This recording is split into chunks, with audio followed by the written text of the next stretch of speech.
Hey everybody, and welcome to my review of One Piece chapter 1127. So, I just read 1138 and I was so blown away by it, I decided I needed to make a review of it.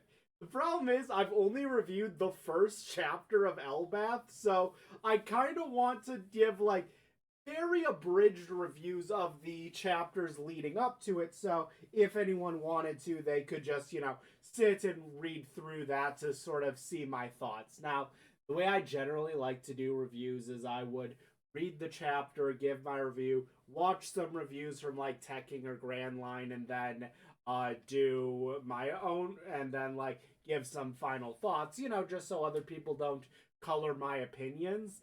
Well, it's been months since these chapters have been out, so my opinions have been colored, and a lot of the ooh, that's a big thing hype moments have sort of lost their luster. So I'm, only reviewing the bare basics of these chapters. So yeah, you can probably tell that from the video length though. But starting off, we have a cover page with Oni Child Yamato and the Holy Inari Shrine Pilgrimage. So here we see Yamato talking to Duke Dog Storm and just, talking about the disappearances while they eat some, delicious jelly filled donuts. So, at the end of the last chapter, we saw six of the Straw Hats disappeared, being the original six, Luffy, Nami, Zoro, Usopp, Sanji, and Chopper. And Nami woke up in a Lego city. And as we see, in a Lego castle. This is an entire Lego city with a tree in the middle. And we see as some giant insects are being killed, and some giants are talking about how oh no, this giant rabbit we call the ear god has died. And it seems as though they're calling a bunch of animals different gods. So in the Lego castle, Nami's freaking out. She's scared. She's running through the castle. Meets up with Usopp. They're running from a porcupine, and eventually see a giant cat, which they can't beat, so they have to run away. They eventually get chased off and fall onto the ground below with the cat still chasing them. And the cat's face morphs as it turns into a lion. Now, I was originally confused by this. I thought this was is this some, traits of Elbathian creatures that they can transform? But I realized that this is likely just a large cat native to Elbath that ate the lion fruits. We know from Hold'em that there was a Hold'em had the artificial lion fruit smile, but we haven't seen the actual lion fruits. And then there are some instances of devil fruits where we've seen both their smile version and both an artificial version and their main version. So it's possible that this cat just has the lion fruits. They're also surrounded by skeletons, and as they're afraid that they're going to die, we see as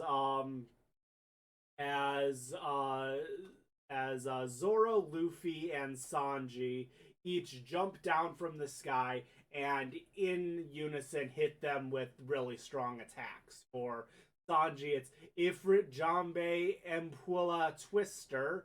For Luffy, it's Gear Forth Gum Gum Elephant Whip. And for Zoro, it's Three Sword Style Kalatsura Great Dragon Strike. This is a reference to actually a scene in Alabasta, which I don't personally remember, but I've seen a lot of people talk about, where I think it was a giant crab or something was assaulting the crew, and the three of them came in and did their best attacks of the time in unison, which it was something like Twister, some Gum Gum Whip, and some sort of I don't know, elephant style strike or something like that. One thing I should note is that we see Luffy. It's a Gum Gum Whip, so that's where he inflates his leg and does a side swipe with it. He's doing a Gear Fourth technique in base, so this means that Luffy can now just kind of like hockey up individual parts of his body and just use like small dosages of Gear Fourth. So we he no longer needs to do the whole transformation in order to use all of Gear Four's potential. He can just kind of like turn it on and off at a dime in localized areas, which is really cool and just kind of shows like how much stronger Luffy is. That like now now that he can use Gear 5 when he wants, he can kind of go Gear 4 completely casually.